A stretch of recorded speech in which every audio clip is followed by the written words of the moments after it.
the splenic, which is present like this. This is in situ, so it is present here, and it is direct. This is the anterior end, this is the posterior end. Anterior is laterally directed, posterior is medially directed. So the size is quite small compared to the normal spleen. So here is notched surface, that is the superior border. This is the inferior, and it has got an intermediate border. Okay, so now here this is the hilum. Near the intermediate border you can see the hilum. So this surface is for the gastric impression, below is for the renal impression, this one is for the colic impression. So these are the structures at the hilum, so where the pancreas tail is directed. Alright, so now here this is the splenic artery. What you can see here in the upper border of the pancreas is the splenic artery present in the linorenal ligament. There are 3 ligaments related to the spleen. All of them are related to the hilum only. So this is the splenic artery. So along with that, splenic vein will also be running. Okay, splenic vein and superior mesenteric vein together they form the portal vein. Okay, so now that is going in that direction towards the liver. So this is the splenic artery that you can see, which is very tortuous, and I'm trying to remove the pancreas, spleen along with the duodenum. So this is the duodenum, what you can see. This is the stomach. Okay, this is the greater omentum of the stomach, and this is the esophagus of the stomach. So this is how it should be. So this is the duodenum. You can see the 4 parts. First part, it should be like this. First part, second part, which is vertical, third part, and the fourth part.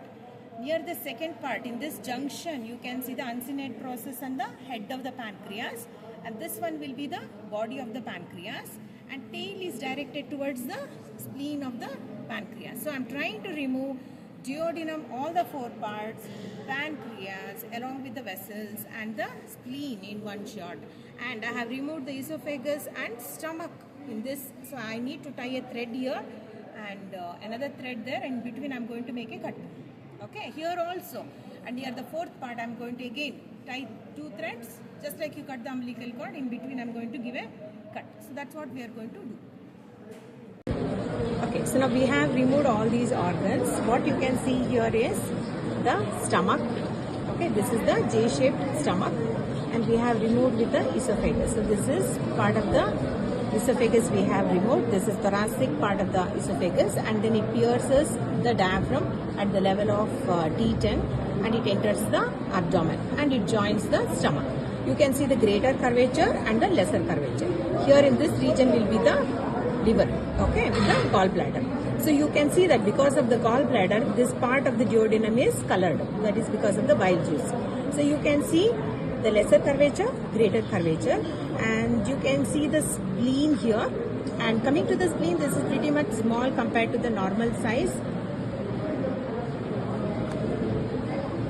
So this is the normal size of the spleen compared to this one. You can see the comparison.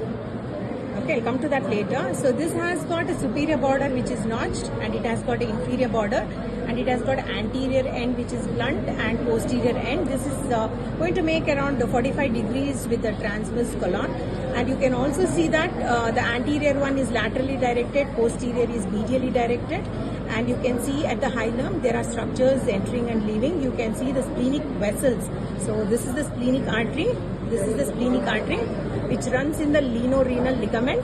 This is the splenic artery, and this is present at the upper border of the pancreas. So pancreas has got all these parts. It is like this, and spleen is wedge shaped, whereas pancreas is here with the uncinate process, head of the pancreas, neck of the pancreas, body of the pancreas, and tail of the pancreas directed to the hilum. So this is the hilum of the spleen, and you have impressions here. It has the superior border, I said, it has intermediate and also inferior border.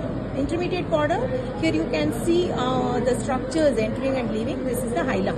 So you can see a lot of segmental vessels here, and you can make out the splenic vein also, which is also quite tortuous.